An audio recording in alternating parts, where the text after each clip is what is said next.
दो पत्तों की कहानी। एक समय की बात है, गंगा नदी किनारे पीपल का एक पेड़ था।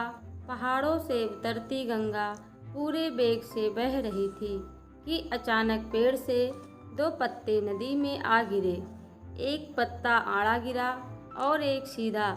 जो आड़ा गिरा वह अड़ गया, कहने लगा, आज चाहे जो हो जाए मैं इस नदी को रोक कर ही रहूँगा, चाहे मेरी जान ही क्यों ना चली जाए, मैं इसे आगे नहीं बढ़ने दूँगा।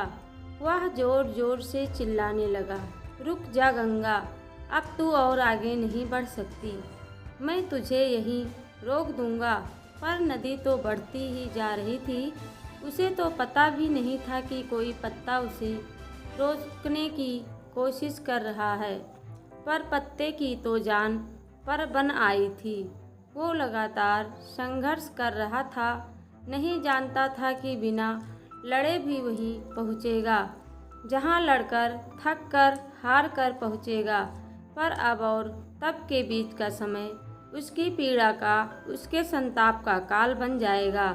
वही दूसरा पत्ता जो सीधा गिरा था, वह तो नदी के प्रवाह के साथ ही बड़े मज़े से बहता चला जा रहा था। यह कहता हुआ कि चल गंगा, आज मैं तुझे तेरे गंतव्य तक पहुंचा के ही दम लूँगा, चाहे जो हो जाए मैं तेरे मार्ग में कोई अवरोध नहीं आने दूँगा, तुझे सागर तक पहुंचा ही दूँगा।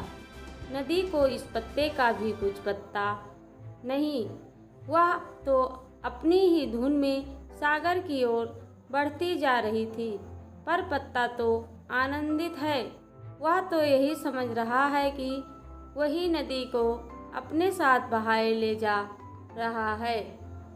आड़े पत्ते की तरह सीधा पत्ता भी नहीं जानता था कि चाहे वो नदी का साथ दे या नहीं तो वही पहुँचेगी जहाँ उसे पहुँचना है। पर अब और तब के बीच का समय उसके सुख का, उसके आनंद का काल बन जाएगा। जो पत्ता नदी से लड़ रहा है, उसे रोक रहा है, उसकी जीत का कोई उपाय संभव नहीं है। और जो पत्ता नदी को बहाए जा रहा है, उसकी हार को कोई उपाय संभव नहीं है। हमारा जीवन भी उस नदी के समान है जिसमें सुख और दुख की तेज धाराएं बहती रहती हैं। और जो कोई जीवन की इस धारा को आड़े पत्ते की तरह रोकने का प्रयास भी करता है तो वह मूर्ख है, क्योंकि ना तो कभी जीवन किसी के लिए रुका है और ना ही रुक सकता है।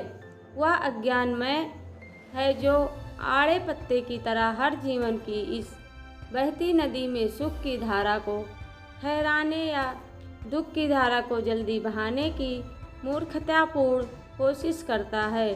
क्योंकि सुख की धारा जितने दिन बहनी है उतने दिन तक ही बहेगी, आप उसे बढ़ा नहीं सकते।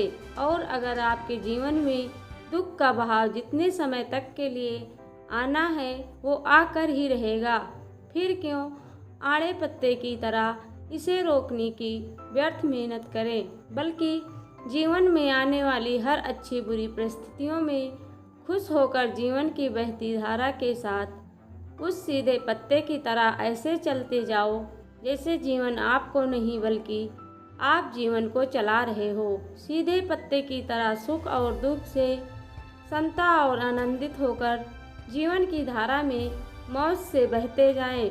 और जब जीवन में ऐसी सहजता से चलना सीख गए तो फिर सुख क्या और दुख क्या। शिक्षा, जीवन के बहाव में ऐसे न बहें कि थक कर हार भी जाएं और अंत तक जीवन आपके लिए एक पहेली बन जाए, बल्कि जीवन के बहाव को हंसकर ऐसे बहाते जाएं कि अंत तक आप जीवन के लिए पहेली बन जाएं। सुख हमारी स्वयं की संपत्ति है, इसे बाहर नहीं अपने भीतर ही ढूंढें, इससे आप सदैव सुखी रहेंगे।